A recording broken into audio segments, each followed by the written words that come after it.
Hey, why do you try to hide your talent like that? Her piercing gaze held mine firmly. You're really talented, aren't you? Why pretend to be just an ordinary person? It's such a waste to hide your gifts. She probably meant well when she said that. But her words touched a raw nerve, bringing up my traumatic memories. Anger surged, and I abruptly stood up. What do you mean it's a waste? Are you trying to use me too? I've had enough of being treated that way. I became aware of the attention I was drawing from those around, but it was too late. She diverted her eyes from mine and muttered, "Sorry. My name is Sam. I currently work as an administrative assistant at a law firm. The firm is of a decent size, renting out the entire first floor of a building. Several lawyers and staff members work there. While most assistants are dedicated to specific lawyers, I didn't have one assigned to me. Being at the very bottom of the totem pole and not particularly skilled, I handle various chores daily. Filing and organizing documents, restocking office supplies. I'm taking care of tasks that aren't directly related to legal work, day in and day out. I think the people at the office are generally good folks. Given their profession, many of them have a strong sense of justice and are hard-working. They are sociable and often go out for meals or drinks together. While I don't join them much, I believe there's nothing wrong with building bonds that way. I'm not much of a drinker, and I don't like bustling places, so I often opt out. Sometimes, I do wonder if I'm even noticed by my colleagues. I'm, admittedly, not very noticeable. Taxis seldom stop for me, and there were instances when automatic doors wouldn't recognize me. But as long as I'm not dragged into unnecessary issues, I reckon it's a blessing. My goal is to live my life quietly, without drawing attention. I've learned that being in the spotlight often leads to unwanted trouble. Peace and quiet, that's my life motto. One day, our firm decided to bring in a lawyer from another firm. She was reputed to be exceptionally talented, having won numerous difficult cases. You aren't assigned to anyone, are you? Would you mind assisting Catherine with her tasks? The chief said so, and gave me a light pat on the shoulder. I could feel the eyes of my coworkers on me. While some looked envious, the attention was more painful than flattering to me. My name is Catherine Smith. Pleased to meet you. She, with her short, stylish hair, exuded a cheerful energy. Her sleek black pantsuit accentuated her tall frame, making her look more cool than most men I knew. You must be Sam. Nice to meet you. Her hand, reaching out for a handshake, was considerably smaller than mine, reminding me that, after all, she's a woman. Catherine lived up to her reputation and proved to be outstanding. Handling multiple projects at once, she worked like a demon. She had an incredibly quick mind and handled tasks with immense speed. She had a great reputation in the office. In less than 3 days, she seemed to match everyone's faces with their names and quickly fit right in. Working with her was an honor, but I felt a little intimidated. Catherine was very skilled and fast-paced in her work. As a result, I was expected to keep up with her speed. Working silently by her standout presence was indeed a challenging task. Sam, I need the documents for yesterday's case. I have them right here. Also, I've indexed and organized similar past cases by importance and relevance. Great. Did I ask for that? I've never had someone anticipate my needs so accurately. It makes things easier. Oh, well, sorry for taking the initiative. Why are you apologizing? I'm complimenting you. Catherine said with a hearty laugh. Let's get to work. Sam, can you compile the documents for this case next? Also, we have a client meeting at 4 p.m., so please attend and take notes. Then, wait, hold on a second. We don't have time to wait. Let's get going. Catherine smiled brightly and stacked several files in front of me. The pile was so high it seemed like it would topple over at any moment. And at Catherine's desk, An even taller tower of files awaited her, which she was devouring with intense focus. Seeing her like that, I truly believed she was a work demon. "Sam, I'm going on a business trip." Catherine, who was supposed to meet the chief, suddenly burst out of the office saying that. Caught off guard, I watched as she efficiently packed her things. "Right now?" "Yes." The chief asked me. "I'll be in Chicago overnight. I'm taking over a client from the chief, and I've also been invited to a company's founding party, so get ready for that too." "A party? I've never been to one of those." "Just relax. Think of it as an opportunity to enjoy some good food. You need to get used to these kinds of events, right? Honestly, I'm not comfortable in glamorous settings. It feels like I don't belong." I wasn't thrilled, but it's part of the job. That's what I told myself as I reluctantly nodded. The client Catherine took over from the chief was the legal consultant of a major hotel company. The chief is a great lawyer, but often talks about wanting to retire soon, so it seems he's passing his work to Catherine and other lawyers in the firm. The current hotel CEO is the third generation, having recently taken over. Our chief had a close relationship with the previous CEO, so it probably made sense for the transition to happen now.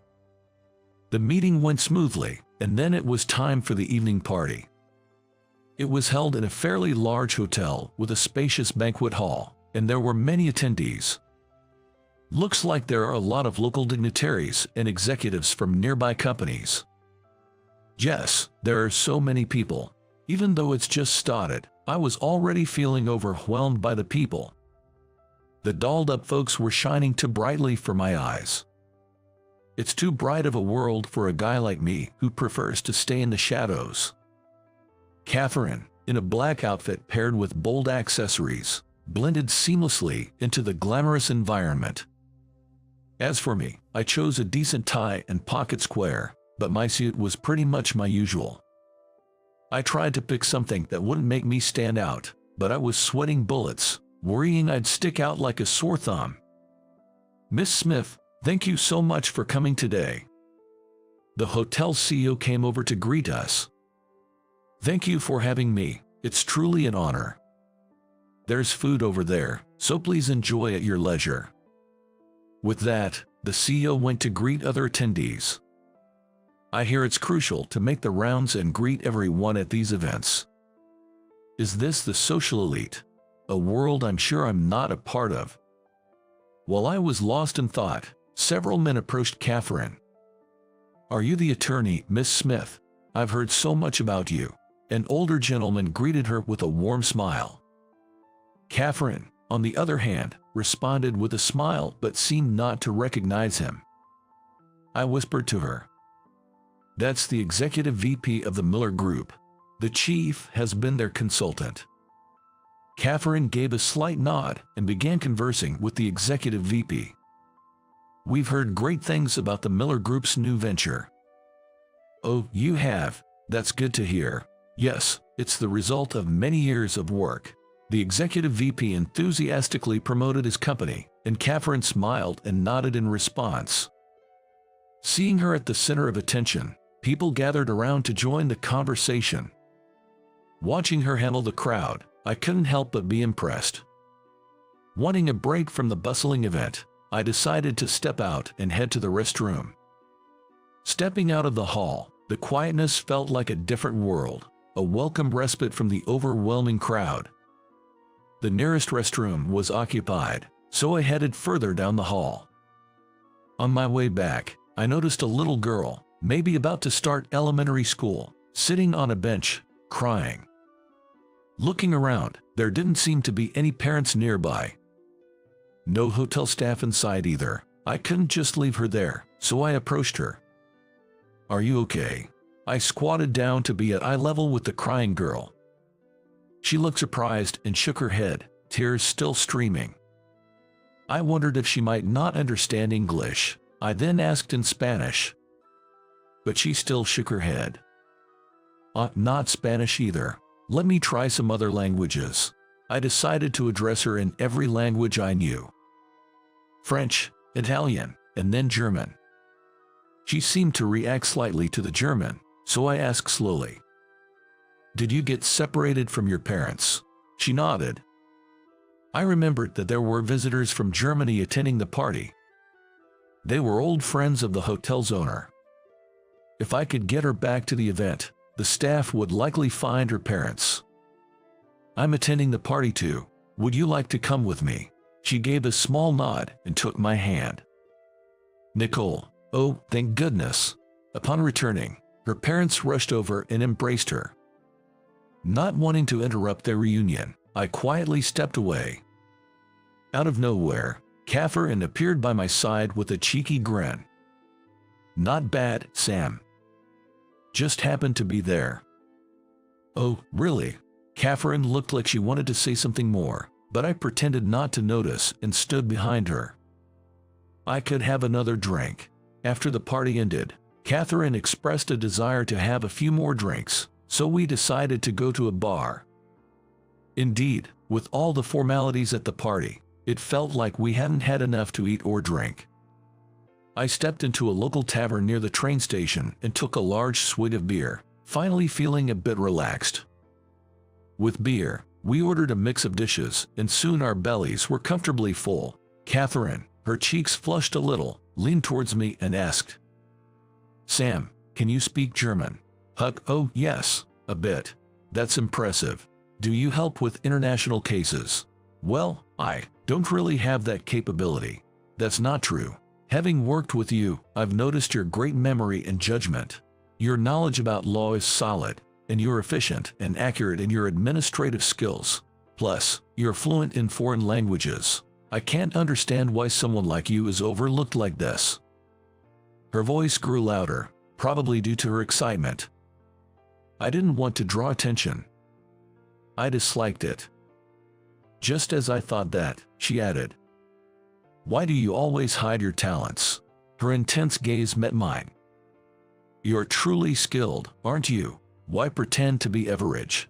It's such a waste with all that talent." She probably meant well, but her words dredged up my trauma. Heat rushed to my head, and I abruptly stood up. "What do you mean by waste? Are you trying to use me too? I've had enough of that." Realizing I was the center of attention, I wished I could take it back. Catherine averted her gaze, murmuring, "I'm sorry." After that, Catherine and I barely spoke as we left the tavern. The next morning, we boarded a train back to the office. There was an awkward silence. While lost in my thoughts, Catherine suddenly bowed her head and said, "I'm sorry, Sam. I spoke without thinking last night. Everyone has their reasons, and I shouldn't have pushed my views on you. I overreacted too. There were some past incidents." Huh? Catherine looked at me intently, tilting her head slightly. I wished I could be as strong as her. Maybe then, I wouldn't be so affected. Being strong might help me move past things. Considering that, maybe it's not a bad idea to share my past. I was what you'd call gifted. Once I learned something, I'd never forget. In fact, I'd never forget anything I saw. That memory was my special talent. As a kid, I loved learning, and I'd read numerous thick encyclopedias even before elementary school. Everyone called me a little professor. It was fine when I was little, but as I grew older, the gap between me and my friends became evident. School was too easy and boring for me. Being taught the same thing over and over was excruciating. I just read books during classes. I was often scolded by teachers and started to resent school. My parents understood and supported me, which I believe is the reason I'm able to lead a normal life today. Otherwise, I might still be shutting myself in. The turning point was during college applications. Not finding any domestic universities appealing, I decided to study abroad. I loved studying. That's why I wanted to dive into an entirely new world. I went to Oxford University. With students from all around the world, I met many unique individuals and no longer felt out of place. I made friends from various countries and got along well with other students from US. For the first time in my life, I was enjoying my student life. But just before graduation, that feeling was betrayed. A friend I trusted plagiarized my thesis. No matter how much I argued, it was never proven that the thesis was mine, and everyone sided with him. He was the kind of guy who was the center of attention, trusted by classmates and faculty alike, and no one doubted him. People just assumed I was the liar, and friends I thought I had all drifted away. I was devastated but managed to graduate. I failed both the American bar exam and the British one. The only job I found was as a clerk at this law firm. It seems I can't build good relationships. I always mess it up. People drift away just because I have a slightly better memory or grades. I don't really get how others feel. I confided. Catherine listened to me intently. She nodded many times, closed her eyes as if deep in thought, and then began speaking decisively. But Sam, you've always been a great help to me. Just like that little girl yesterday who you helped. Didn't your skills save the day? Isn't that proof that you have amazing abilities and use them right? At least, I value you. I wish you'd have more confidence. Her words were kind and powerful. But all I could do was nod in response. Sometime after our trip to Chicago, Catherine got a tough case. The case was about defending someone wrongfully accused of harassment. Everyone was sure it was a losing battle. You don't have to take this on, the chief told Catherine, but she shook her head. Sometimes, I think lawyers forget that for the average person, seeking legal advice is a big deal. I can't let down someone who had the courage to come to me for help. This isn't about winning or losing. His life is on the line. I'll give it my all. The chief gave her a smile and nodded.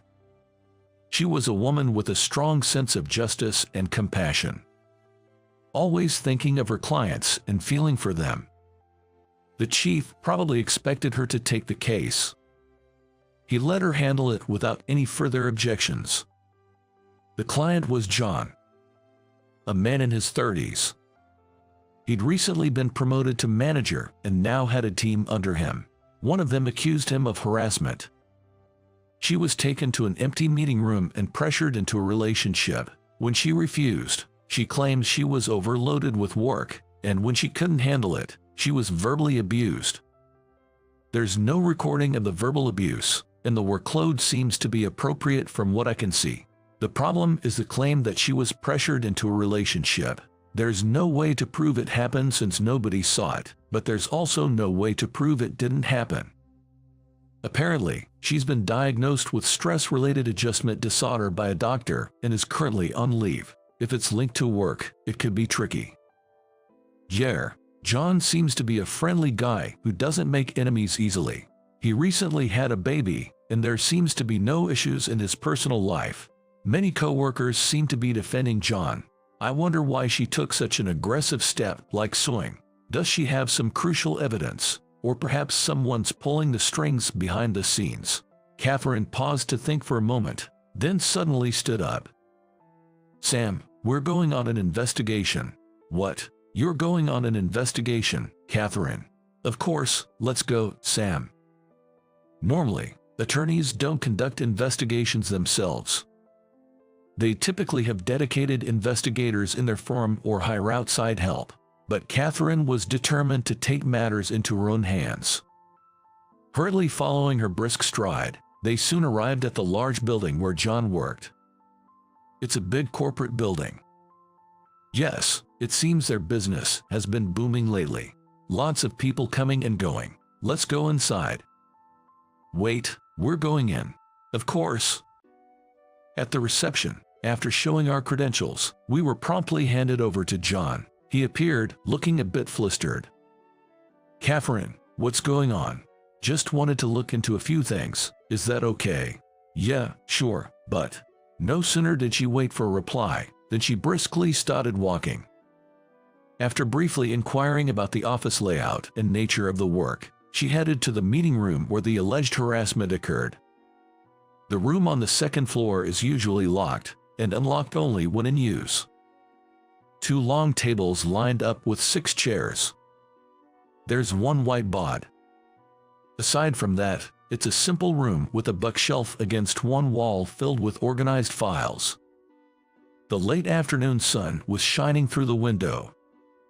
Feeling it was a bit too bright, I tried to lower the blinds, but they seemed to be caught on something and wouldn't come down.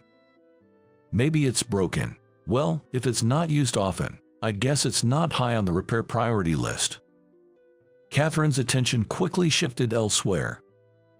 Not much new information here, I observed. Yeah, John seemed like a typical nice boss. Doesn't seem like the type to harbor resentment. We need to dig deeper, Catherine mused, tapping her chin thoughtfully. As I looked away from her deep in thought, my eyes met those of a tall man in a suit. A liar's badge adorned his chest, and it was immediately evident that everything he wore was high-end. "You're Sam, right?" he asked with surprise in his voice. It was someone I never wanted to see again. Avoiding his gaze, I looked down, but my reaction confirmed my identity to him. He smirked, sizing me up from head to toe. Well, you haven't changed a bit, have you? So you failed the bar exam, huh? No use being a genius if you hit rock bottom. Guess being a lawyer wasn't in the cards for you. Just goes to show, no matter how much knowledge you have, if you lack character, you're no good. Feeling humiliated by his words, I couldn't bring myself to look up. Stepping in front of me protectively was Catherine. "Excuse me, there are things you can and can't say, even to acquaintances. He's my assistant. I won't tolerate anyone belittling him." Taken aback by Catherine's sudden intervention, the man quickly recovered. Still smirking, he glanced at me condescendingly. "Oh, so you're still in the legal world. Tougher than I thought."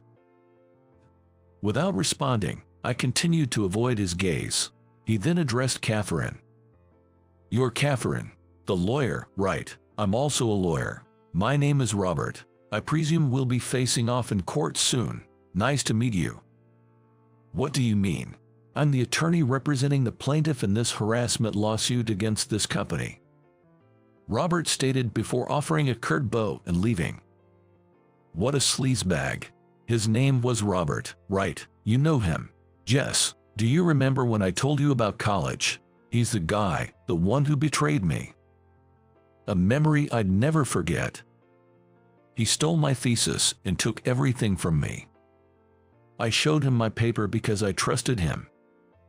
Instead of feeling guilty, he laughed and called me foolish for being so naive. I've heard rumors about a lawyer who'd do anything for money. One who'd stoop to any low to win. I think his name was Robert. Sounds like something he'd do. Let's uncover the truth, Sam. Something's fishy about this case. Catherine's eyes were fixed intently on what lay ahead. Regarding John's wife's family home, Jess, her father runs a company. They're quite well off, or so I heard. How's John's wife now? She's been shaken by the whole ordeal and is staying with her folks. John mentioned that her father is pretty steamed about what's gone down and is pushing for a divorce. That figures. Harassment is a no-go. I'd feel outright betrayed if my daughter's partner pulled something of that sort. As we carried on with the investigation, it turned out that John's wife comes from a moneyed background. It didn't strike me as pertinent at first, but as I pieced things together, something didn't jive. The plaintiff had the lowdown on John's in-laws despite John keeping mum about it at work. They yacked about it over drinks once, raised a red flag.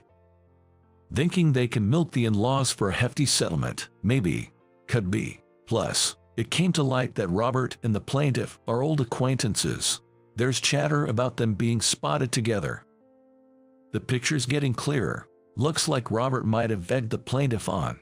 Now it boils down to nailing down the proof that John's clean. Catherine sighed, perusing the files we'd gathered. The room where the alleged impropriety went down was reserved in John's name, all right. Everything was copacetic on that front. John claimed he was just there solo, sorting out some paperwork. but with it being a private room and all, there wasn't any way to substantiate his alibi. Testimonies were consistent about the plaintiff being AWOL from her desk at the time. Proving John's innocence with things stacked like this was going to be an uphill battle. Then, out of nowhere, a mental snapshot hit me. The scene inside that meeting room I checked out. Files stacked to the gills and bookshelves, the window catching the tail end of the sunset, and the blinds were out of order. What was outside the window? A pay-to-park lot. A couple of high-end cars were parked. And right there at the edge of the property, security cameras. Huh? Catherine caught my offhand remark. I got a gander at the lot next to the meeting room, noticed a few fancy cars, thought it was odd. Then I clocked a security cam in the corner. They might have kept the footage.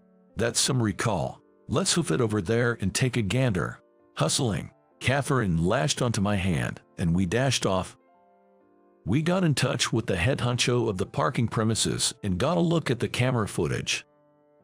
And there it was, as clear as day. John, parked by the window, working solo for the longest time. We've struck pay dirt on proving he's innocent. With that, Catherine gave me a reassuring tap on the back. It was the first time I felt my memory had truly served someone. Court day. I was waiting in the office for Catherine's return. Clerks can't go to the court, even if they are direct subordinates. We prepared with all the materials we had, but anxiety lingered until the results came out. I'm back now. Hearing a cheerful voice, I turned to see Catherine had returned. Her expression seemed bright, but how did it really go? Just as I pondered this, our eyes met. Catherine gave me a full-blown smile and a triumphant thumbs up. I couldn't help but smile, lowering my head in gratitude. It's all thanks to Sam, thanks to his research and materials. We won. He's really outstanding. That evening at the bar, Catherine cheerfully repeated this several times. Others chuckled and nodded in agreement. Sam is pretty quiet, isn't he? Soft-spoken and always seems to be working diligently by himself, said Bob, a young attorney, pouring more beer into Catherine's glass. He seemed to have a significant crush on Catherine and had strategically taken the seat next to her. But didn't Sam always do things unnoticed by others? If Catherine exclusively gets him, the copy paper won't be replenished, supplies will suddenly be missing, and there won't be enough coffee for the guests. You only realize his value once he's gone, says the youngest member of the office, Amy, as she sips her wine. She can drink surprisingly well, the lightweight.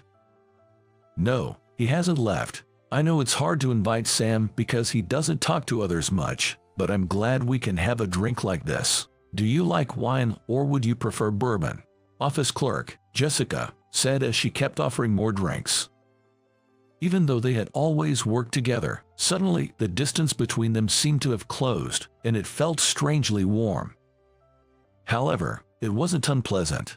In fact, it was a welcome feeling. The after-party is at the bar, exclaimed Bob cheerfully, leading the way as several others followed. I watched from the back. Then, the chief approached me. Sam, you've worked hard. I've heard from Catherine about your outstanding contributions. The chief's voice was ever so gentle. This chief is a real-life hero and attorney who stands by their clients, upholding justice. Many employees were drawn to the firm because of such a chief. Catherine's pretty dedicated, isn't she? I believe you've been influenced by her. Yes, Catherine is incredible. She never gives up and always seeks the truth.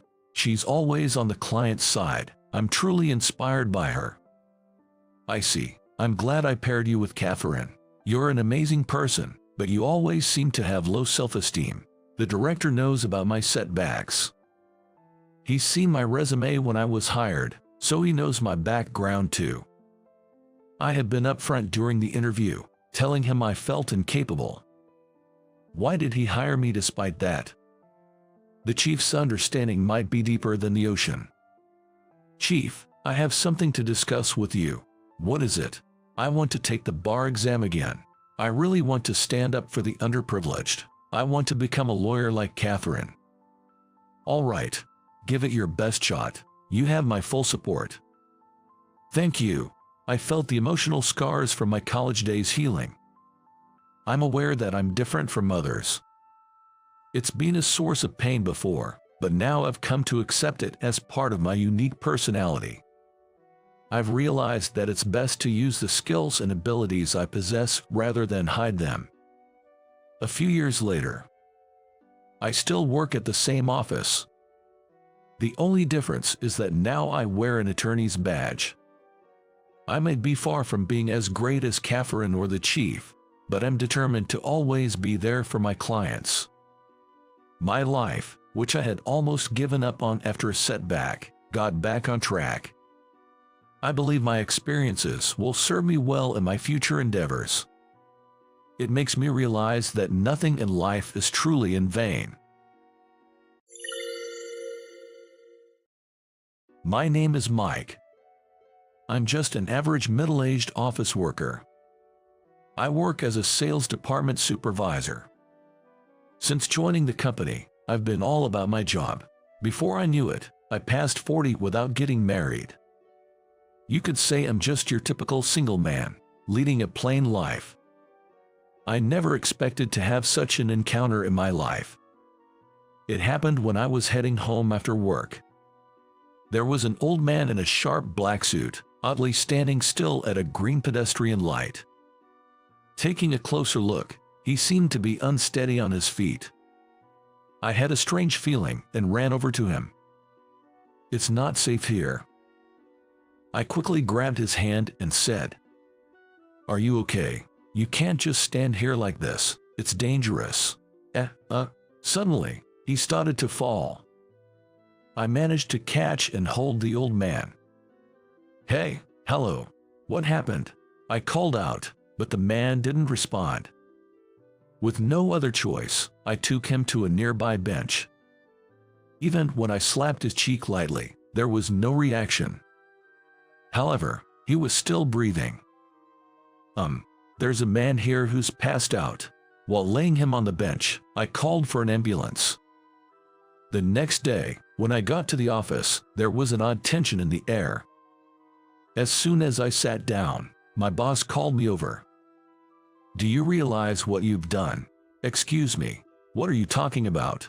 This is huge for our company." My boss was animatedly talking. "Wait a minute, what's going on? I can't believe you saved the high-profile politician." As he said this, my manager kept patting me on the back. It turns out the man I'd helped was a well-known politician. Why he was there remains a mystery. He had apparently been on the verge of passing out due to a chronic condition, and I had come to his aid. I accompanied him to the hospital, and once he regained consciousness, the doctor confirmed he was okay. A secretary who rushed over got my business card, which I left at the hospital. It seems they contacted my office this morning. Man, helping someone is commendable, but saving a high-profile politician, this will surely boost our company's reputation. You really are something. Thank you. Laughing heartily, the director gave me another hearty slap on the back. Ouch, cough, cough. Choking a bit, I said, "I only did what was expected," to the director.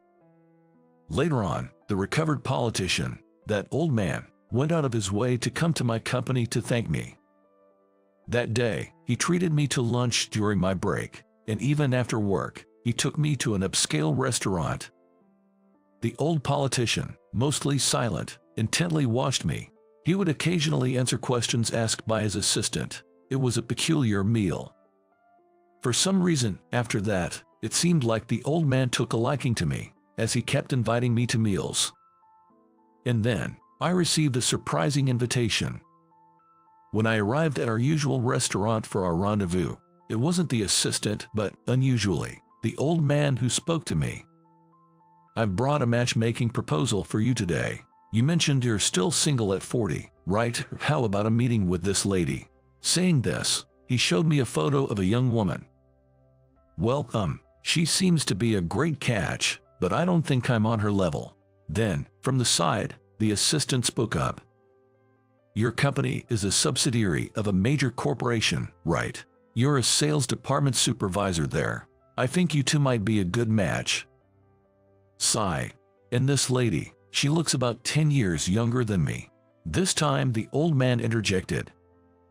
That kind of age difference is quite common. I really want you to consider it. This seems hard to refuse.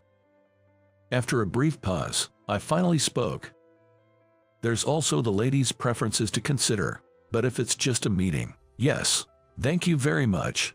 I couldn't believe that he brought up a matchmaking for someone he barely knew like me. I was surprised, but I thought the concept of arranged marriages was an old-fashioned culture in these modern times, but I decided to go along with it. The lady was named Hope. She's 32 years old and a university professor. The more I heard, the more I felt we weren't a match. But, well, it's just a meeting. With that thought, I headed to the restaurant. Nice to meet you. Nice to meet you, too. On the day of the arranged meeting. In a lavish restaurant I'd never thought I'd visit in my lifetime, she appeared in a beautiful traditional gown. Apparently, it's a treasured antique gown passed down from her grandmother. It feels like we live in different worlds. So I asked her candidly, "Do you mind having a meeting with someone like me?"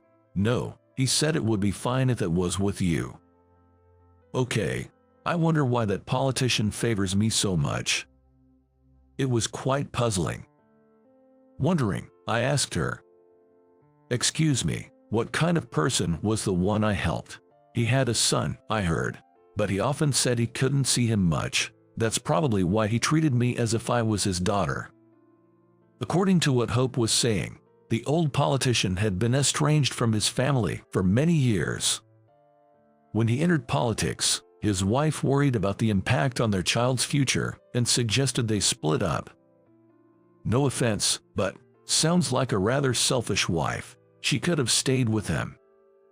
Oh, I don't see it that way. I mean, who would want their kids caught up in political scandals?